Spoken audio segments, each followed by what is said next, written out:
Buenas tardes con todos. En esta oportunidad nos encontramos en una nueva sesión de un formato innovador que presenta Infox que se llama Mentoring.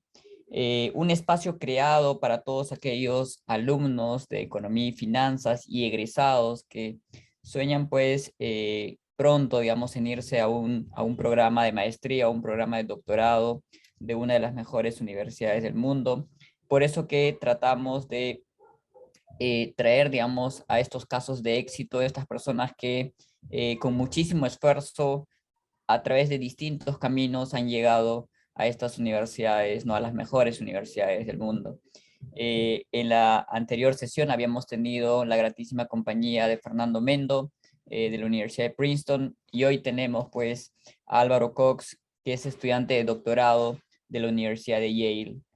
Bueno, sin más, ¿cómo estás, Álvaro? Buenas tardes. ¿Qué tal? Hola a todos. Bueno, yo no puedo ver bien quiénes están, pero gracias por la invitación y nada, ojalá que esa conversación que vamos a tener con Yuliño sea de mucha ayuda para todas y todos los que quieran, eh, bueno, seguir una carrera más académica, ¿no? Hacia estudios de posgrado, sean estos de maestría, más aplicados o de doctorado, más research oriented. Álvaro, tú entras primero, digamos, a estudiar economía en la Universidad Católica. Cuando entraste a estudiar economía, ¿cómo así decidiste por economía? Si te arrepentiste en algún momento, ¿qué momentos difíciles viviste durante la carrera, primero en esta primera etapa de pregrado? Eh, Mira, te comento inclusive un poquito más atrás. Yo, toda mi primaria y, claro, toda la primaria yo la estudié en Puno, en el Colegio San Juan Bautista de Puno. Y desde Puno luego me moví para la secundaria a un colegio en La Victoria, donde yo vivía con mis abuelos, eh, que es el Reina de las Américas, un colegio que le guardo mucho cariño. Y de ahí como que me acuerdo que vino a conversar sobre orientación vocacional un economista que ahora está en la UPC, que era bien conocido, bueno, fue muy conocido en ciertos ámbitos de discusión, más en noticias, ¿no? Eh, Adrián Sen. Adrián Sen fue a conversar a mi colegio, me acuerdo, y él, una de esas agarra y empezó a comentarnos, ¿no? Cómo era la economía. De ahí me entró un poco el bicho, empecé a hablar con mi hermano es también perdón, es también economista y conversando con mi hermano, él como que me dirigió bastante, fue un un gran apoyo y guía para mí, ¿no? Eh, y bueno, y gracias a su experiencia, él estudió, mi hermano, Josué Cox, él estudió en la Universidad de Lima sus estudios de pregrado y él comentándome, dando algunas cosas para leer por ahí de vez en cuando, dije, bueno, ya, pues, ¿no? Hagamos economía también. No estaba muy seguro, pero una vez que entré a la Católica y empecé a ver los cursos que habían, ya fue como que mucho más, fue quedando más claro que era lo que me gustaba. Ahora, ya entrando a tu pregunta de cómo fue de difícil, como yo venía de un colegio es un excelente colegio, pero claro, no habían había cierta brecha, ¿me entiendes? Entre la calidad que tiene la católica y lo que yo sabía de mi colegio. Entonces me acuerdo que los primeros cursos de mate para economistas que me acuerdo fue con Blanco, no sé si sigue enseñando Blanco en la católica, pero eh, fue un choque bastante fuerte porque yo me acuerdo que las dos primeras prácticas calificadas las jalé y de ahí como que ya tuve que, no sé, tratar de empezar a esforzarme mucho más, o sea, tratar de cerrar brechas que en la educación que había tenido y bueno, al final ya empecé a un poco intentar estabilizarme en el nivel requerido para poder salir bien en la católica, ¿no? Pero sí, la primera parte en letras, si mal no recuerdo, fue bastante difícil pasarla. Y ya cuando estuve en facultad ya estaba un poco más aclimatado, ya había cambiado mis ritmos de hábitos de estudio, ya estaba un poco más maduro en la segunda parte, ¿no? En facultad.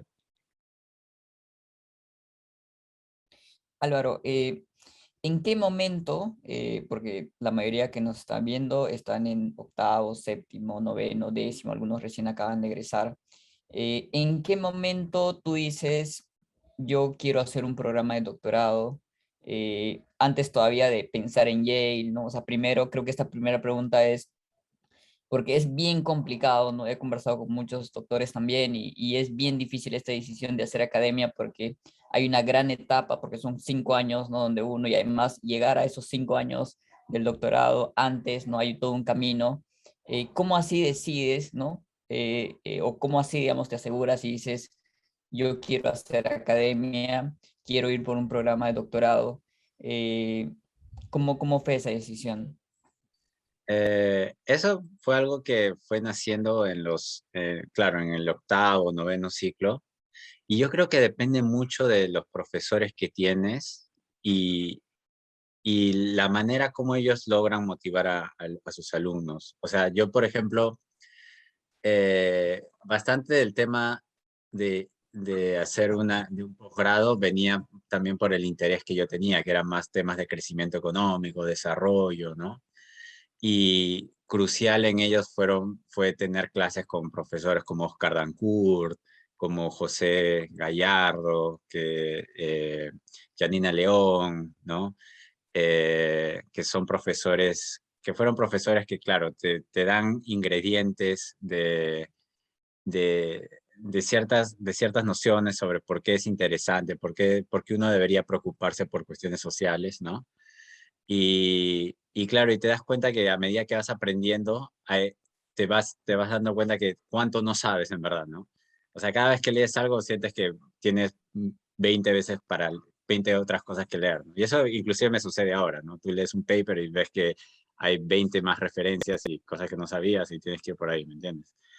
Y nada, pero es eso, o sea, es bastante el hecho de lo que te gusta, acompañado de tener grandes guías.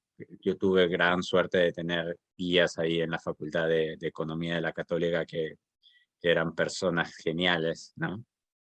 Y, y luego de eso, nada, fue un tema más de esfuerzo. Yo me acuerdo, es bastante complicado el inicio de cómo dar el salto, ¿no? Bueno, dar el salto y también, o sea, aplicar, ¿no? ¿Me entiendes? O sea, cómo es todo ese proceso es bastante desconocido y es también un poco eh, atemorizante quizás, ¿no? Porque implica moverte, implica moverte, implica eh, estar preguntando, moverte me refiero a irte a otro país, ¿no? Y tú no sabes qué tan bien te vas a aclimatar y todo. Pero nuevamente, o sea, los guías ahí juegan un rol fundamental. Por eso así, cuestión, regla para todos, si tú quieres hacer un programa de maestría, doctorado, trata de hablar con los profesores. O sea, en aula es difícil porque ellos te están enseñando y hay un tiempo limitado, ¿no? Pero si es que tú tienes tiempo, mándale un correo y ya sabes qué profesor, me encantaría conversar contigo, porque muchas veces eso ayuda bastante, tener un guía, tener alguien que te diga más o menos cómo es la cosa, ¿me entiendes? Yo tuve la suerte de tener grandes profesores, eh, nuevamente Oscar Dancourt, Pepe Gallardo, ellos fueron grandes orientadores, guías para mí, porque me dijeron más o menos cómo era el proceso, y a su vez yo tenía el ejemplo de mi hermano, ¿no? Que para cuando yo ya estaba en octavo, noveno, él ya estaba haciendo su maestría en la Católica de Río, entonces él también ya me decía, oye, mira, es así, tienes que mandar las cartas así, o sea, es mucho más fácil cuando alguien te dice, este es el to-do list, ¿no? Esta es la lista de cosas que tienes que hacer y tú simplemente vas y empiezas a hacerlo, ¿no? Que no tener la lista, no saber qué hacer, ¿me entiendes? Entonces, ese el tema de tener la lista es una cosa que resuelves con guías, gente que te ayude eh, eh, a más o menos tener un mejor panorama de cómo es el proceso de salir afuera para un MBA, maestría o doctorado, ¿no? Eh, cuando tú ya egresas, Álvaro, del pregrado, ¿no? ¿Cuánto tiempo pasó, digamos, para que empieces a aplicar a una maestría, ¿no? Una primera pregunta y la segunda sería, ¿cómo así pensaste, digamos, o sea, ya tenías seguro cuando egresaste ir a Yale o eso se fue dando en el camino o ya No, tenías un para camino nada. trazado, digamos, que No, yo cuando recién egresé, mi preocupación era, eh, a ver, déjame acordarme un poquito. Yo egresé, yo también enseñé un tiempo en la Católica como jefe de práctica, a tiempo completo, estuve como que un año, si mal no recuerdo. Luego de eso trabajé mucho tiempo con José Gallardo, cuando él estaba en el Ministerio de Transportes. Trabajé un año, creo. Y luego, eh, luego que conocí un poco la experiencia de cómo es el sector público, ya dije, bueno, por preferencia personal, ¿no? Creo que me gustó la experiencia, pero creo que me gusta un poquito más hacer research. Entonces, eh, ya ahí fue donde dije, ¿sabes qué? Ya hay que probar a hacer una maestría a ver cómo me va. Y, y ahí fue cuando le empecé a hablar con mi hermano. Él me dijo, sí, mira, tienes que hacer estos pasos y postulas a la Universidad de la Católica de Río. Y nada, postulé ahí y felizmente me aceptaron.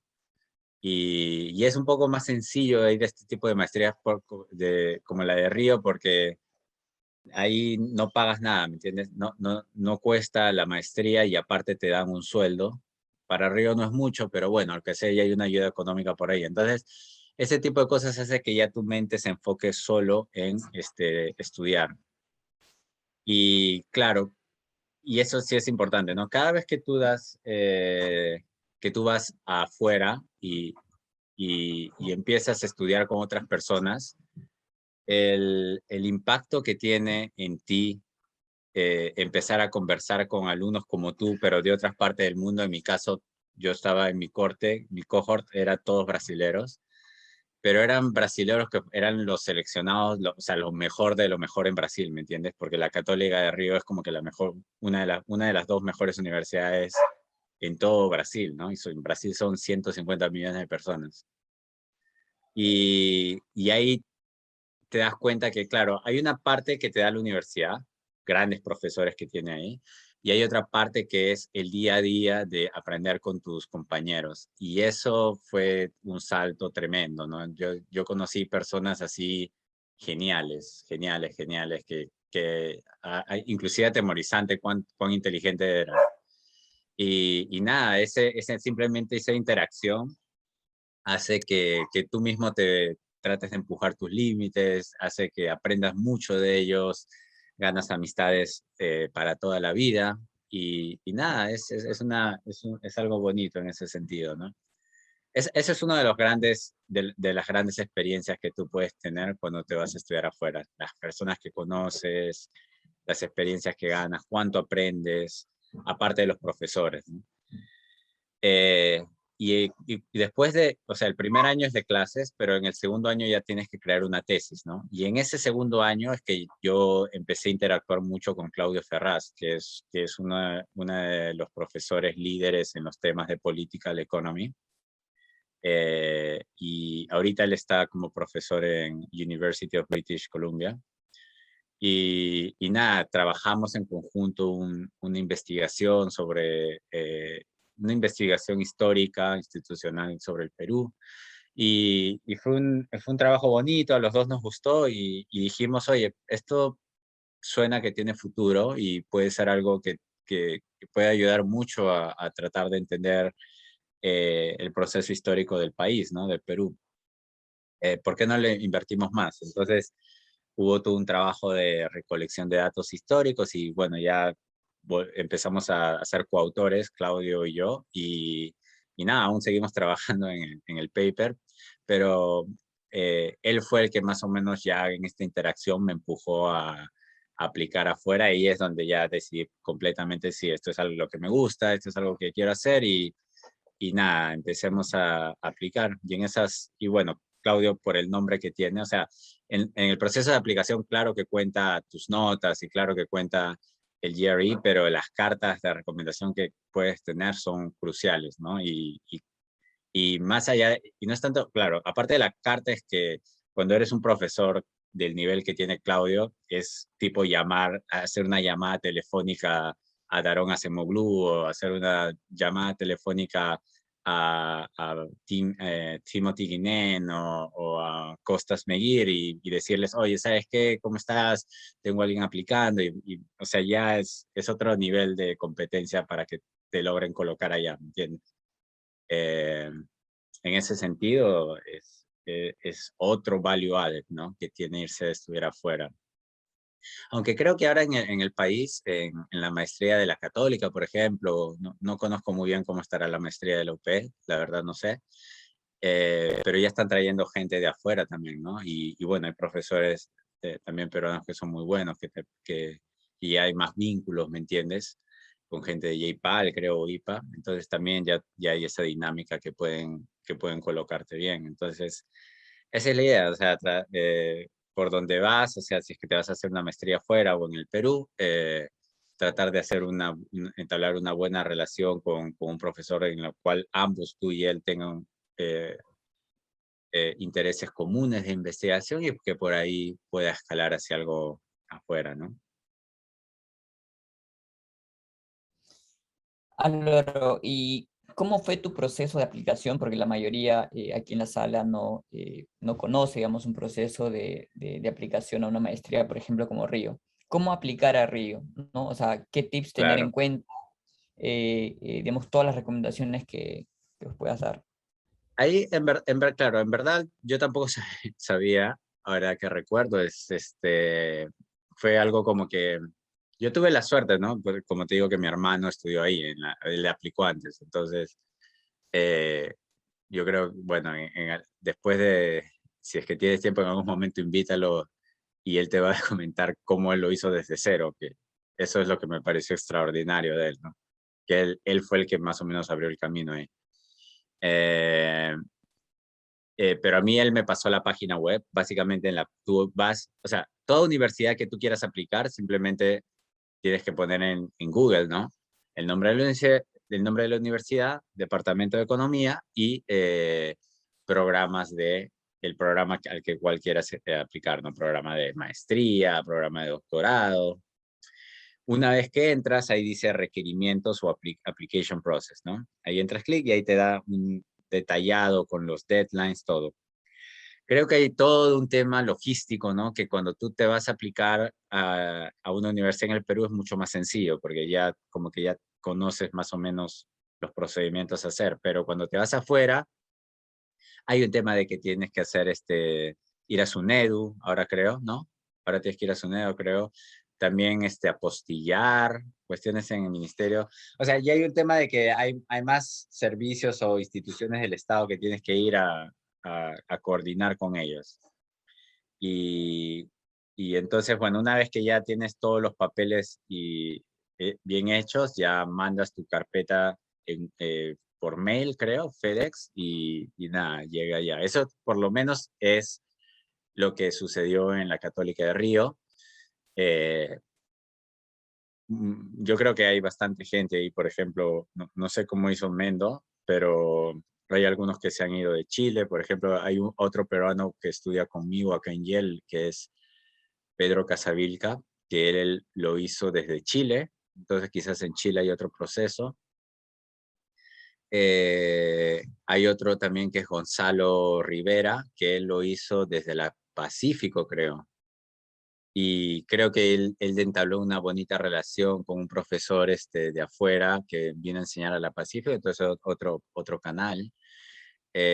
Ahora hay otros canales también que no es tanto por el hecho de la maestría, que esto es para maestría, pero hay otro camino que muchos de ustedes también podrían seguir, que es el camino que siguieron José Luis Flortoro, Fabiola Alba, María Elena Guerrero, Franco Calle. Ellos lo que hicieron es ser asistentes de investigación de profesores de allá, ¿no? Entonces ellos desde muy temprano estuvieron expuestos a la frontera de lo que es el research allá, aprendiendo in situ, o sea, desde una investigación en específico.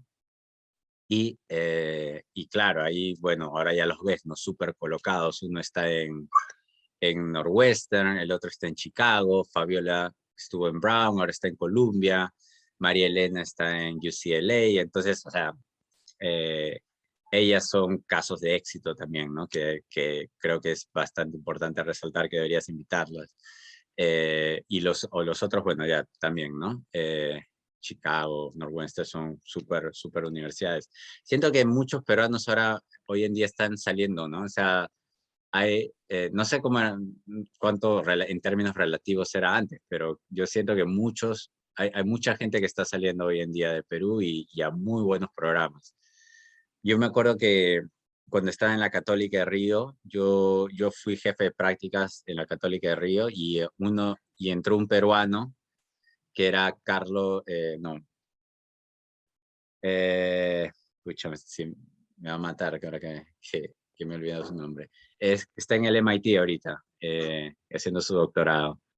Eh, Ah, tú sa- sí, Carrasco. Carrasco. Bueno, yo fui su jefe de práctica, él también, ese pata también es un destroyer, ¿no? Es increíblemente genial. Él hizo el camino de la maestría y está ahora en el MIT. Pero nuevamente, para que todos ustedes sepan, hay dos caminos, ¿no? O sea, tres, ¿no? Podrías inclusive decir, puedes hacer la maestría en Perú y entablar relaciones con un profesor o profesora que sea visitante de afuera, irte por el lado del extranjero y bueno, ahí hay toda una plana de docentes que también seguramente va a ser más fácil que te coloquen también afuera. O puedes hacer el camino que siguió María Elena y Fabiola y Franco y José Luis, que es este Research Assistantship, y luego se van para afuera unos programas súper buenos, ¿no? Eh, ¿Cómo te fue, digamos, en el GRE? O sea, entiendo, digamos, que en el GRE te fue excelente, pero a veces nos queda la duda de qué tanto, por ejemplo, cuántas veces hay que dar un GRE, cuál es el puntaje que hay que buscar Yo creo que lo di, en la parte. yo creo que lo di dos veces. La primera vez tuve dos errores, la segunda vez sí ya lo hice todo bien. Pero solo, bueno, para el lado de la economía, creo que lo único que importa es la mate, y que no te vaya tan mal, ¿no? En lo verbal. A mí me fue terrible en lo de verbal, pero en el ensayo, hay un ensayo también que, bueno, ya hay como que medio que escribes cosas que ya, bueno, dicen, ya está bien, pasa. Pero lo de verbal, pues fue terrible, ¿no? Pero es normal, porque yo no he nacido, pues, allá, ¿no? Entonces, no es que tenga un bagaje, un vocabulario súper extenso de palabras en inglés, pero todo bien, ¿me entiendes? Lo que importa es que te vaya bien en la parte matemática y ya con eso está genial. Como dices, claro, Jerry es parte fundamental porque es un requerimiento, ¿no? Bueno, hasta donde yo sé y hasta cuando yo apliqué en los distintos procesos, tanto de maestría como doctorado, era así.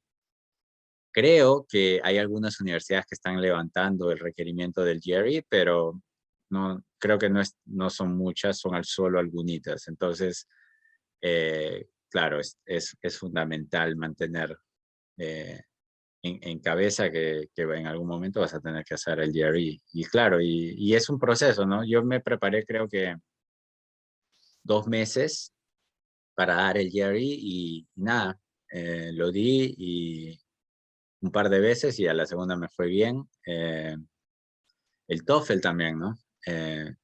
Claro, yo también, un par de meses para el TOEFL, perdón, un par de meses para el GRE, fácil un par de semanas para el TOEFL, si es que has tenido, cuando aún vivía con mis abuelos, mi abuelo me metió desde muy temprano, cuando tenía 12 años, estudiar inglés, entonces como que ya me acordaba, completé toda mi educación en idioma inglés en el británico y seguí por ahí algunos cursos de conversación en idiomas católica cuando estudiaba en la católica, entonces más o menos que eso me ayudó un poquito, recordé en un par de semanas el inglés y ya con eso fui y fue suficiente para pasar el TOEFL, ¿no?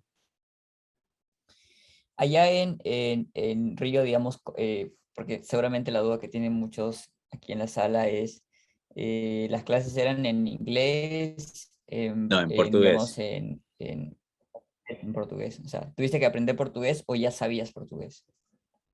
Yo me metí un mes en una academia que no sé si será buena en verdad. Yo me metí porque ya no tenía mucho tiempo. En una academia que enseñaba portugués en un mes y evidentemente eh, aprendí un poquito nomás y con eso fui, pero el portugués no es tan distinto al español. Eh, ahora, la suerte que tuve es que los amigos que tuve allá nos llevábamos muy bien con ellos y medio que como que ellos me apoyaban, ¿me entiendes? O sea, me tomó un tiempo, 6 meses, como que poder hablarlo mejor, pero ya después de 6 meses ya uno se acostumbra. Los 6 primeros meses, claro, cuesta, ¿no? Porque las clases son en portugués.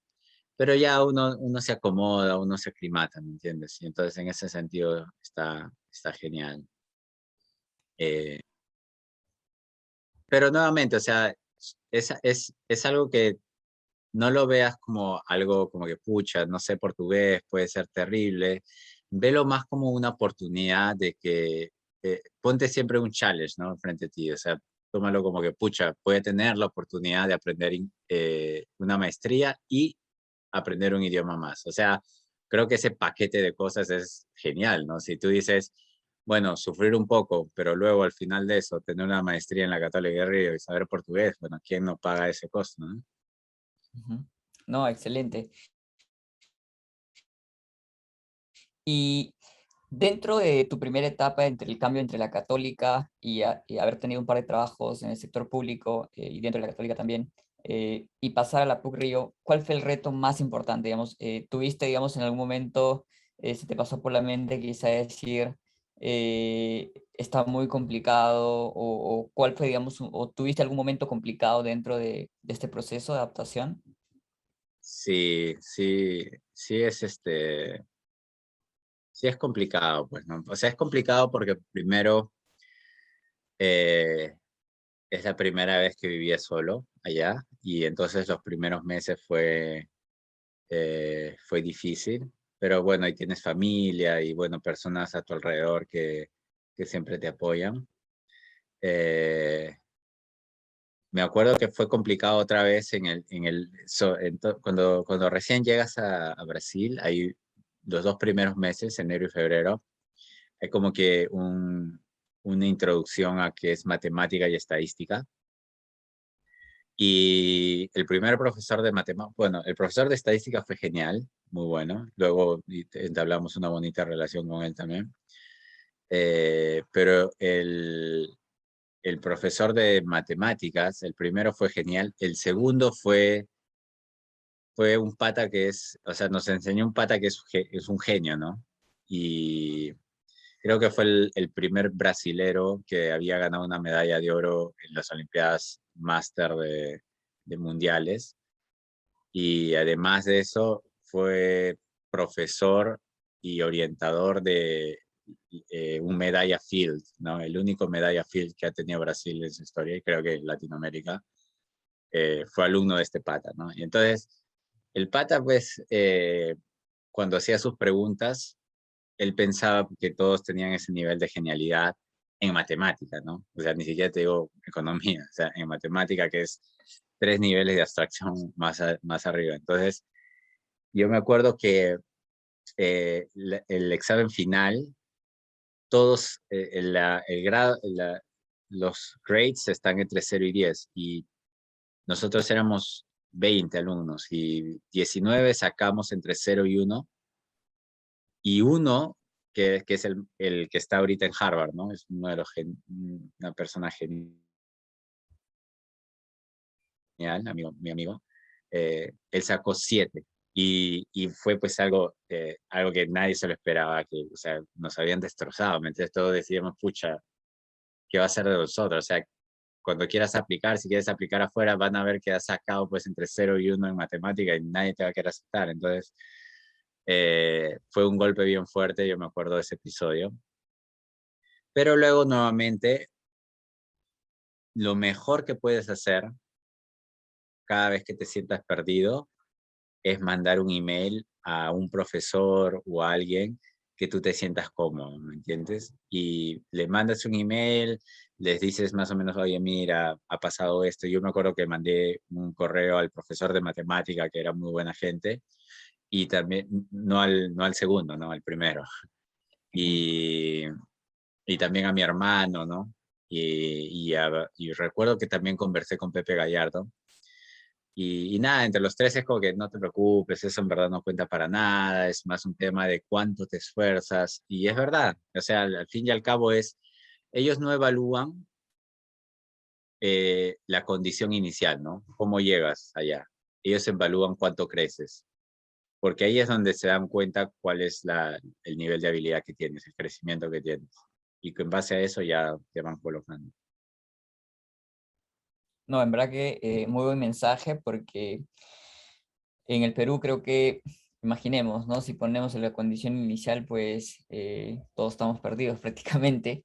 Y, y bueno, así que los que nos están viendo creo que se dan un bonito mensaje. Importa mucho el esfuerzo, ¿no? Este cambio. Y eso me pasó también en la católica. De hecho, me ha pasado varias veces en la vida, de hecho, porque mira, yo hice mi primaria en Puno y cuando vine a hacer secundaria a Lima, y no vine a hacer secundaria a Lima a un buen colegio, vine a hacer secundaria a Lima a un colegio intermedio, ¿no? De La Victoria, y yo estaba entre los últimos puestos, o sea, el primer año. Eh, Y luego ya más o menos fui llegando a aclimatarme y ya ajustando, cerrando brechas de conocimiento y ok, ya me fue yendo mejor, ¿no? En la secundaria. Luego, luego terminé mi secundaria, apliqué a la Católica, otra brecha que tenía que cerrar, más grande todavía. Y nuevamente, no es un proceso nuevamente, la condición inicial, ¿no? Que quizás no sepas tanto, pero el tema es cuánto trabajas para que haya crecimiento en ti. Y otra vez, nuevamente, en la católica, lo bonito es que hay gente que te apoya cuando siempre que quieras y tengas la valentía de mandar un correo electrónico a un profesor, ellos siempre están abiertos a ayudarte. Y nada, o sea, lo bonito es que creces bastante, ¿no? O sea, cada etapa hay un crecimiento y estás en una nueva plataforma, ¿no? Todos los que nos están viendo seguramente se preguntan cómo es Yale, ¿no? ¿Cómo es Yale? ¿Qué tan duro es los 2 primeros años? Cuéntanos un poco, digamos, el programa de doctorado en Yale, o sea, las etapas que hay que pasar. ¿Qué tan retador son los 2 primeros años? ¿Qué tanto se te complicó? Y bueno, ¿cuáles son los retornos? Lo genial de hacer un programa de doctorado en Yale. Claro. En Yale, esos primeros, pasa que como yo venía de la maestría, una maestría en Brasil que más o menos te dan un contenido parecido al que me dieron en Yale. Los temas son distintos, ¿no? Otro tipo de profundidad, otros profesores, pero eh, tampoco es que o sea, que los temas eran nuevos, tan nuevos para mí. Entonces, en ese sentido, los 2 primeros años yo los pasé un poquito más tranquilo. Fue duro en el sentido de que tienes que esforzarte, ya que yo estudiaba, eh, claro, estudias todos los días, básicamente, ¿no? Aunque sea en un día normal vas a estar estudiando desde las 8 hasta las 8 de la noche, y el primer año, ¿no? Y un día tipo domingo ya estudias hasta la tarde, ¿no? Pero sí, es bastante esforzado, te exige mucho, eh, pero nuevamente, cada vez que tú vas haciendo ese tipo de la dinámica de trabajo, de estudio, no lo veas como un tedio. Obviamente eso depende de tus preferencias, ¿no? Eso ya es o sea, cuánto te guste a ti algo, ¿no? Tú siempre tienes que hacer algo que te apasione, algo en el cual te sientas bien haciéndolo, ¿no? Yo me sentía bien haciéndolo, pero más allá de eso, cada día aprendías un montón más, ¿no? Cada día aprendías algo. Eh, a veces uno ve los modelos, ¿no? El modelo de Solo quizás, ¿no? Es un buen ejemplo.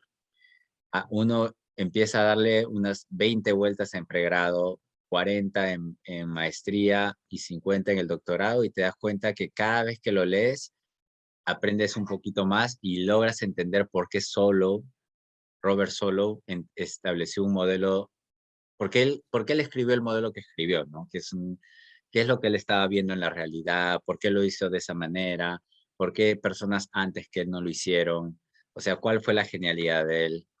También con Romer, ¿no? O sea, por qué Romer se le da un premio Nobel, ¿no? O sea, ¿qué es lo que hubo distinto antes de Romer? ¿Cuál es el punto metodológico que él innovó? ¿Qué es lo que estaba pensando él que antes no se sabía, ¿no? Ese tipo de cositas, ¿no? Ya que yo siempre digo, la primera vez que ves un modelito, tú te pierdes en tratar de entender la mate. La segunda vez, vuelves a perderte haciendo la mate. Creo que eso hasta la quinta vez. Y luego la sexta, séptima vez ya empiezas a pensar por qué lo hizo. O sea, qué es lo que está tratando de decirme este modelo, ¿no? ¿Qué es lo que está tratando de decirme ahorita y que puedo entender y que puedo aprender a la hora que miro la realidad, ¿no? Cosas así. O sea, ese tipo de cositas que ya hacen que tu mente vaya pensando en otro tipo de cosas que luego ya resultan en distintas potenciales ideas de investigación o papers, ¿no? O sea, tratando de entender, o sea, siguiendo el razonamiento de ellos, dices, oye, pero mira, hay esta cosita que quizás sea un adicional que pueda ser una contribución, ¿no? Entonces, eh, en ese sentido, eh, es como que los 2 primeros años yo volví a ver algunas cosas, aprendí muchas otras cosas también, sin duda alguna. De econometría aprendí muchísimo, eh, pero ya lo aprendes, y las cosas que ya sabías las aprendes en otro nivel, ¿no? Y esos 2 primeros años es como para ejercitarte, generar el músculo, para que luego te sientas un poquito más cómodo a la hora de tratar de pensar en ideas de investigación, que es para lo que vas a hacer el doctorado, ¿no? En ese sentido, sí. Para mí, quizás no, los 2 primeros años fueron más un entrenamiento, más que algo duro. Ya tenía experiencia viviendo afuera, entonces no es algo que me chocó tanto. Había peruanos por allá, entonces, y nosotros tenemos una muy bonita amistad con la gente que está por allá, entonces no hubo tanto problema en adaptación. Eh, y bueno, en general, cuando tú te vas a Estados Unidos, es como que todos los latinos, sean de Brasil, Argentina, México, de donde sean, eh, es como que ya todo el mundo ya genera una identidad latina, entonces es como que andan juntos, ¿me entiendes? Y también, y por contraste, como tenemos mucha comunicación cultural con Estados Unidos, también te juntas con la gente de Estados Unidos, entonces es bonito. No te sientes tan solo en ese sentido. Eh, Eh, y nada.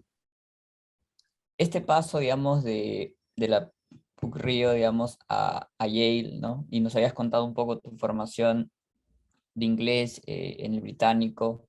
¿Qué tan difícil fue el idioma a tu llegada, digamos, a Yale, digamos, en tu proceso de adaptación? ¿Te adaptaste rápido? ¿Qué te ayudó? ¿Qué tips recomiendas? Eh, ¿Te refieres? No entendí. ¿Puedes repetir la pregunta?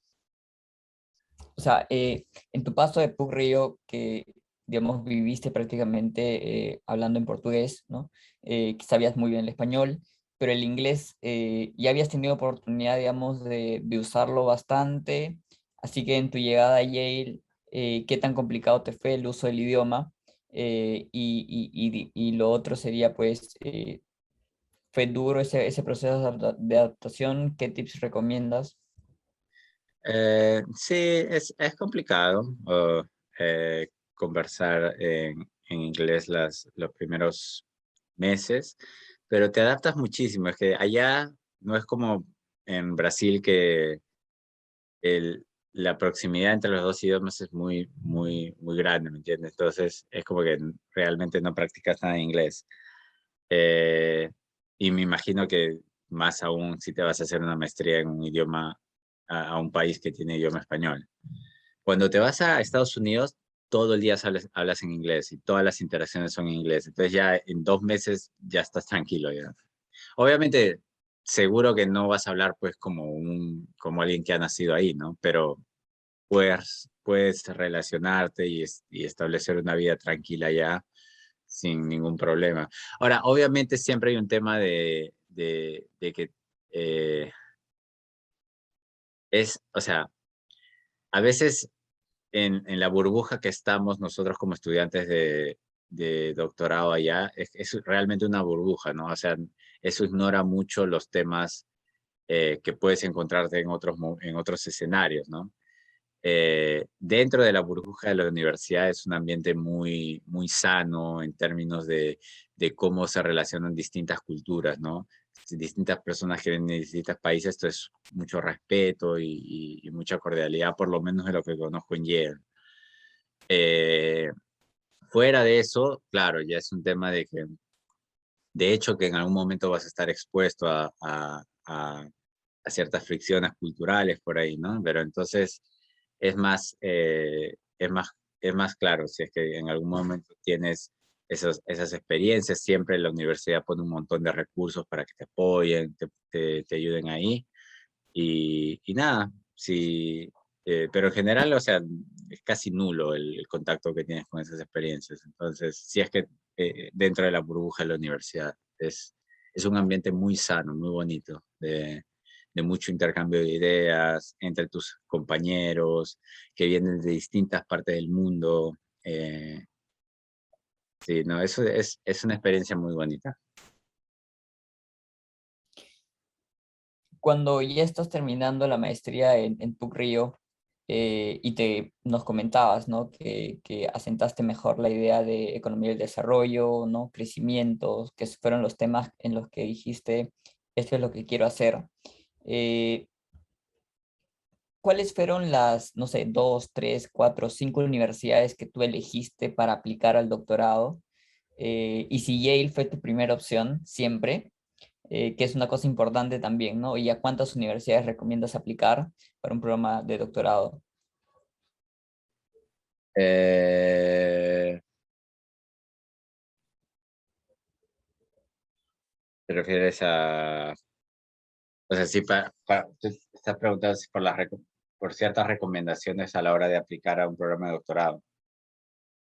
Claro, o sea, por ejemplo, no sé, cuando postulaste a Yale también habías, o sea, entiendo que elegiste a Yale por los profesores, pero que están muy apegados a tu campo de interés, ¿no? Pero habían otras universidades en paralelo a que habías postulado que también, digamos, cumplían con estos requisitos y cuáles fueron, ¿no? O sea, para que, Claro, digamos, la depende audiencia de conozca un eso. poco más. Eso, eso en verdad, el proceso de aplicación depende mucho de la universidad a la que vas. Eh, Te voy a hablar de lo que sé que es del proceso de maestría y más en específico en la Católica de Río.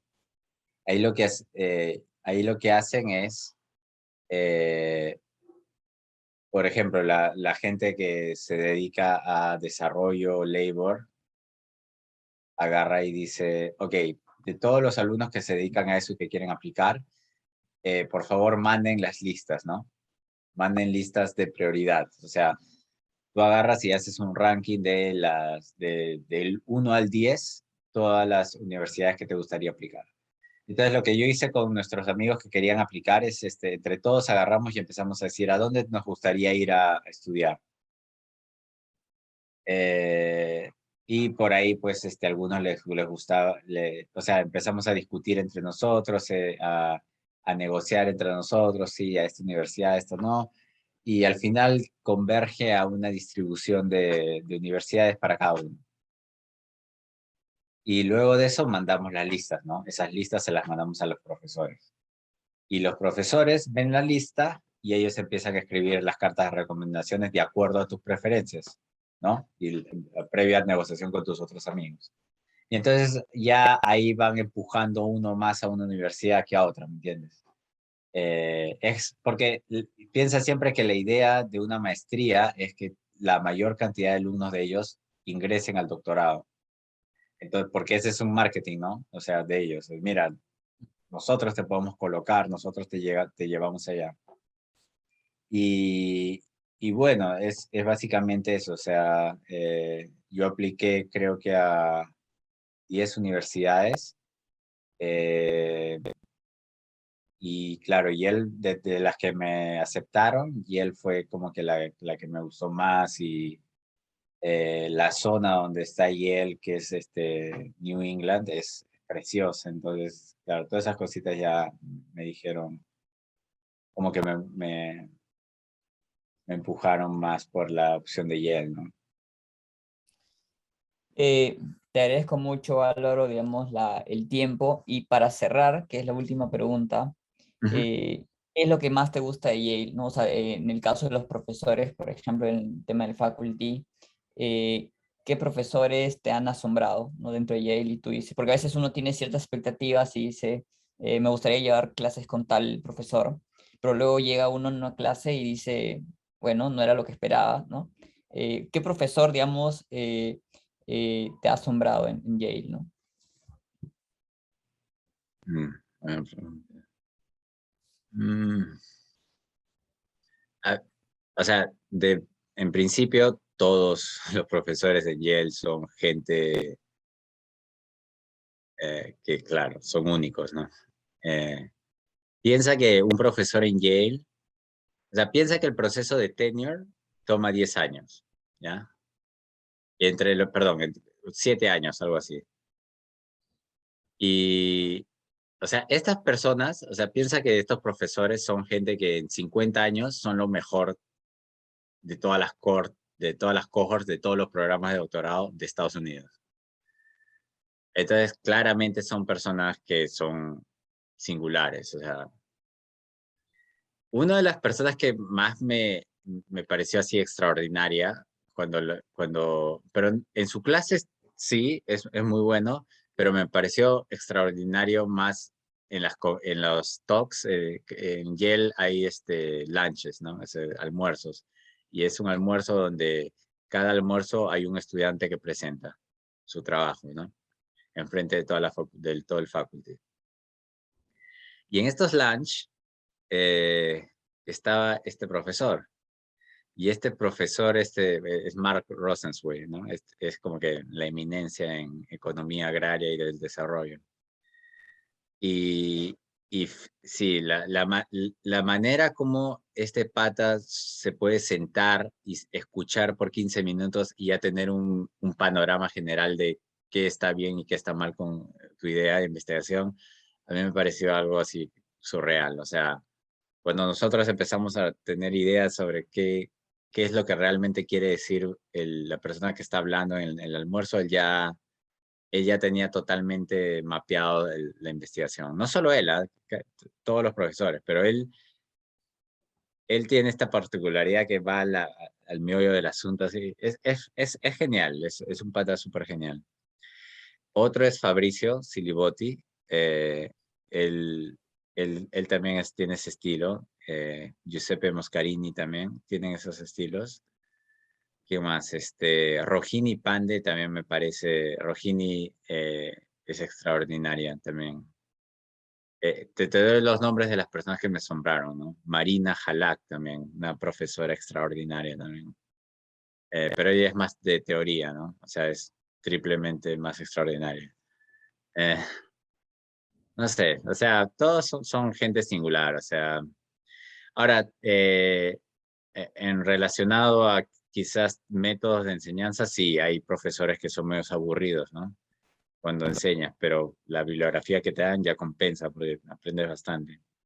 Una de ellas es, hay una nueva tendencia en econometría que es hacer estimaciones no paramétricas, pero no usando kernels, pero sino usando funciones. O sea, lo que haces es tratar de, o sea, cuando tú corres una regresión, lo que tú estás haciendo es buscar parámetros dentro del espacio, dentro de un espacio vectorial, ¿no? Por ejemplo, si tú estás haciendo una regresión y hay 5 tetas, ¿no? 5 betas o tetas, cualquiera que sea el parámetro, eh, entonces estás buscando eso dentro de un conjunto compacto en R5, ¿no? Pero es ya buscar vectores, que es algo finito, ¿no? Ella lo que hace es tratar de hacer una estimación, pero no buscando parámetros, sino buscando toda la función completa. Y entonces es R infinito, ¿no? Entonces ella lo que hace es uso de distintos splines o eh, métodos de aproximación de funciones con distintas bases, ¿no? Y eso cuando ella empezó a enseñarnos eso fue terrible, ¿no? O sea, eh, ella no era muy buena profesora, o sea, empezaba a hacer unos cálculos, se trababa y tenía que ir al paper que escribió, se demoraba 15 minutos en buscarle cosas, o sea, era medio así, no era tan didáctica, pero es una profesora que ha revolucionado el campo, ¿no? Porque ha abierto una nueva manera de hacer econometría, entonces, bueno, hay gente genial, pero quizás no es buena profesora. Bueno, Álvaro, te agradezco mucho el tiempo, así que creo que todos nos vamos, digamos, con nuevas ideas, más motivados. En verdad que nos has motivado con la frase que nos dejaste. Siempre hay que mirar, digamos, los retos de la manera más positiva, ¿no? Al final, si es lo que nos gusta, pues hay cosas que podemos aprender y que son ganancias, ¿no? Como nuevos idiomas, un nuevo grado. Y bueno, digamos, de manera de despedida, no sé si tienes algunas palabras para todos aquellos que nos están viendo. Eh, sí, no, que yo les recomiendo, o sea, no, tomen esta charla como, bueno, entiendo que si están acá es porque muchos de ustedes, por selección, se han autoseleccionado ustedes,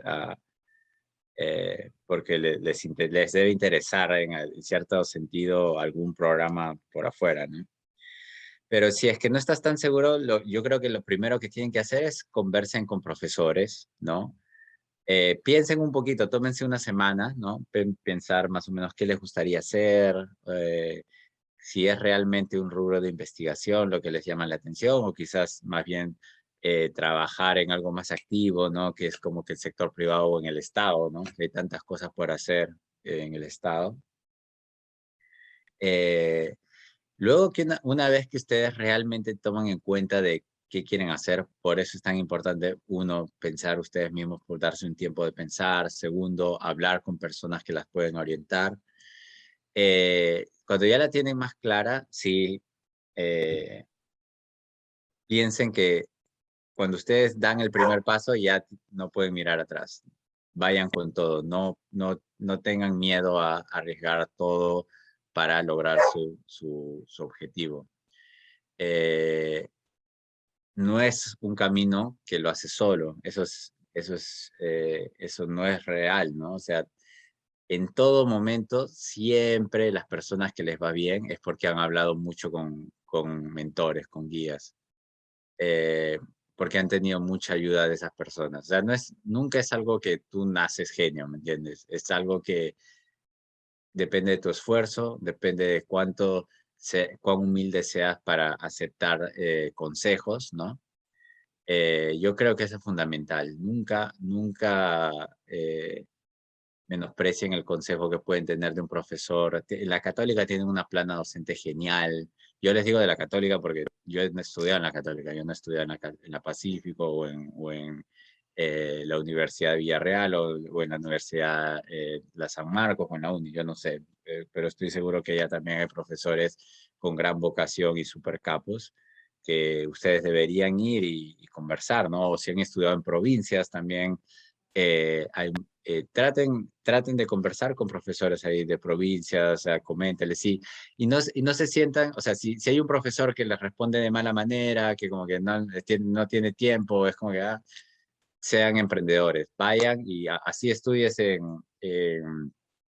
una universidad que no es tuya, o sea, perdón, si así estudies por ejemplo, pongamos en la Universidad del Callao, y por ahí que no hay profesores que estén muy abiertos a darte consejos, poniendo un ejemplo no más hipotético, manden un mensaje a un profesor de la Pacífico, o un profesor de la Católica, y en ese sentido sean emprendedores, o sea, piden consejos, hablen con ellos, coméntenles de las incertidumbres que tienen, porque siempre es mejor arriesgar y con cierta probabilidad tener unos 10 minutos de realmente tener las cosas mucho más claras y ya saber qué hacer, que pasar meses con incertidumbre, estrés de no saber qué hacer, ¿no? Nuevamente, una vez que ya tienes claro qué quieres hacer, a darle con todo, esforzarse mucho, si es algo que te gusta y es algo que quieres lograr, ¿no? Nada, yo creo que es eso, básicamente. Muy valioso el aporte, así que chicos y chicas sean valientes con escribirle un mail a la gente que ustedes admiran, ¿no? A los profesores que admiran. Y lo peor que les puede pasar es un no, pero no pasa nada, ¿no? Seguimos adelante, le escriben a otra persona que admiran y Claro. seguramente de esos 10 alguien les va a decir que sí, les va a regalar un Hay, momento. hay cuántos profesores de economía hay, un montón, ¿no? O sea, alguno te va a decir alguno te va a dar el tiempo, o sea, simplemente búscalo. Así es, y el que busca, encuentra. Así que, bueno, ha sido gratísimo la charla, Álvaro. Ha sido un gusto estar con todos ustedes. Chao, cuídense.